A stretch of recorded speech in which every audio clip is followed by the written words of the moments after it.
നിസ്കരിക്കാൻ തോന്നുന്നില്ല, മനസ്സിൽ മടി വരികയാണ്. എങ്ങനെ കൃത്യമായി നിസ്കരിക്കാമെന്ന് ഞാൻ പറഞ്ഞു തരട്ടെ. ഈ കാര്യങ്ങളൊന്ന് ചെയ്തു നോക്ക്. ഇൻഷാ അല്ലാഹ് നിസ്കരിക്കാനുള്ള മടി നമ്മിൽ നിന്നില്ലാണ്ടാവും.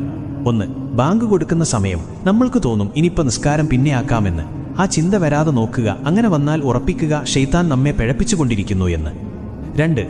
പരമാവധി ബാങ്ക് കൊടുത്ത സമയത്ത് തന്നെ വുളു എടുക്കാൻ ശ്രമിക്കുക. 3. നിസ്കാരം ഒരു ഭാരമായി കാണാതിരിക്കുക. കാരണം നാളെ നമ്മുടെ ഖബറിലെ കൂട്ടുകാരൻ നിസ്കാരമാണ്. പിണക്കി വിട്ടാൽ ഖബറിലൊന്ന് തിരിഞ്ഞു നോക്കാൻ നിന്റെ കൂടെ നടക്കുന്ന ആരും കാണൂല, അതോർക്കുക. 4. സ്വർഗത്തിന്റെ താക്കോൽ നിസ്കാരമാണ് എന്ന് റസൂലോരു തന്നെ പറഞ്ഞതാ. അതെപ്പോഴും ഓർമ്മയിലുണ്ടാവുക. അതിനർത്ഥം ആ താക്കോൽ ഇവിടെ നിന്ന് കരസ്ഥമാക്കാത്തവർ സ്വർഗം മോഹിക്കേണ്ട. 5. കുറച്ചു കഴിഞ്ഞ് നിസ്കരിക്കാം എന്ന് തോന്നുന്ന സമയം ഖബർ, മഹ്ശറ, വിചാരണ ദിവസം, സിറാത്ത്, നരകം, ഈ സ്ഥലത്തൊക്കെ നമ്മൾ ഒറ്റക്കാണ് എന്ന ബോധം എപ്പോഴും മനസ്സിലുണ്ടാവുക. 6.